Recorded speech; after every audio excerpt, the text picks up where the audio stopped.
Me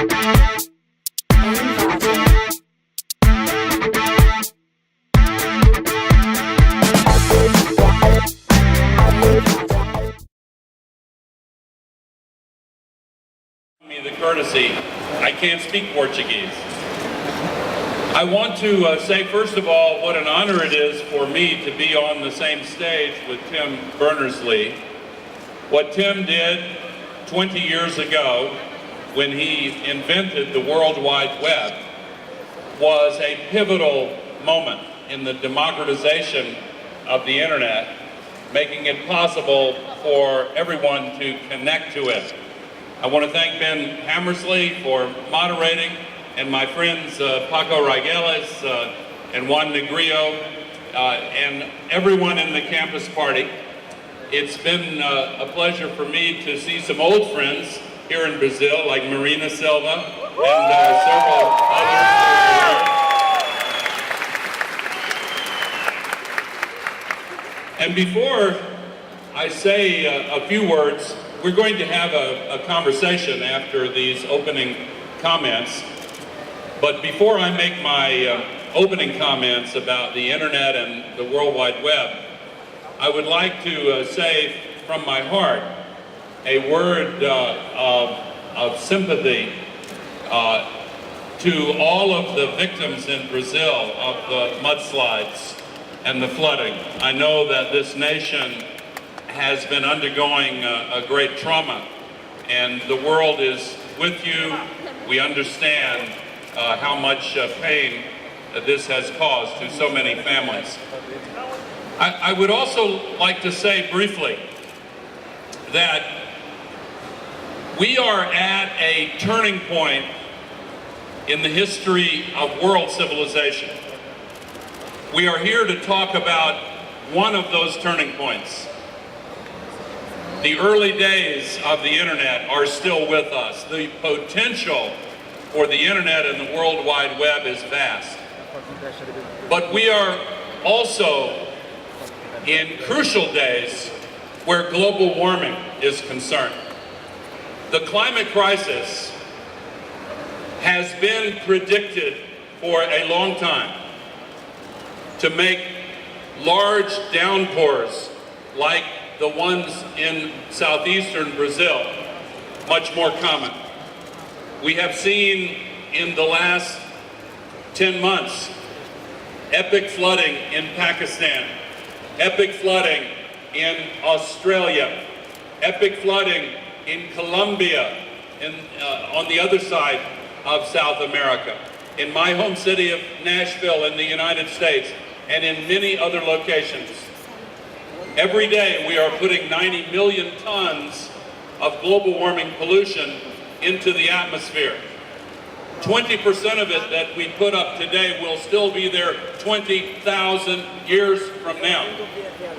Your generation, using the digital tools available on the internet and on the World Wide Web, has a mission to make this turning point in the history of our civilization a positive one. We have seen the quadrupling of human population in less than 100 years. We will add another 2 billion people in the next 40 years before the population stabilizes. We are using resources with abandon. We are polluting the ecosphere of the earth, most importantly by creating this climate crisis.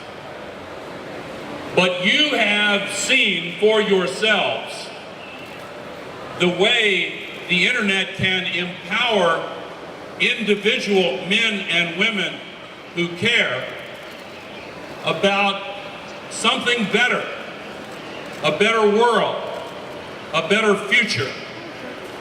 But it is up to you to join together in creating that better future.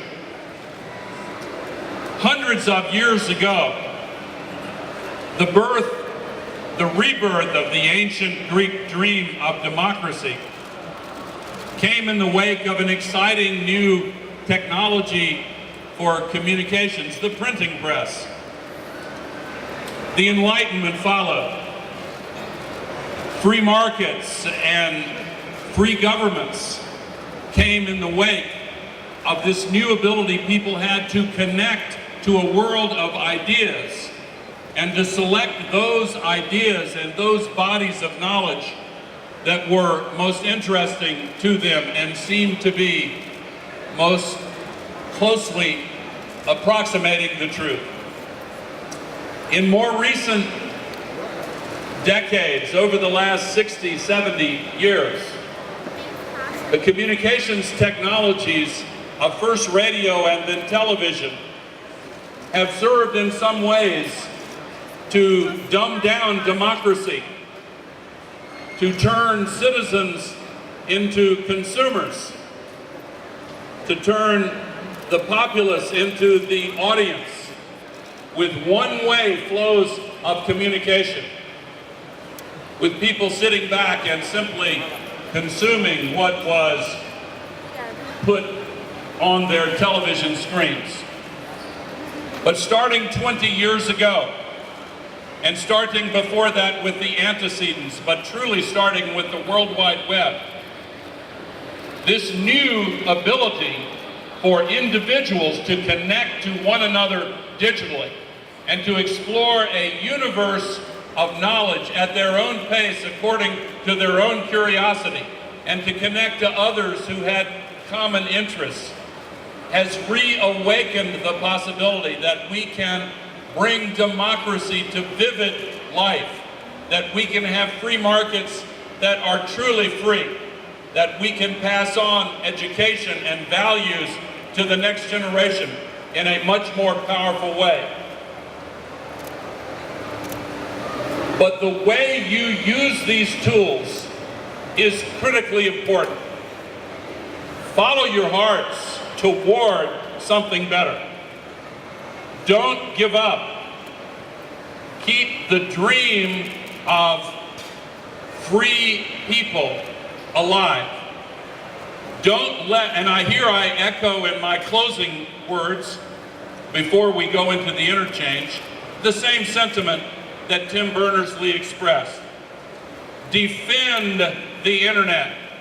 Do not let it be controlled by governments or by large corporations. It is a network of people. Obrigado.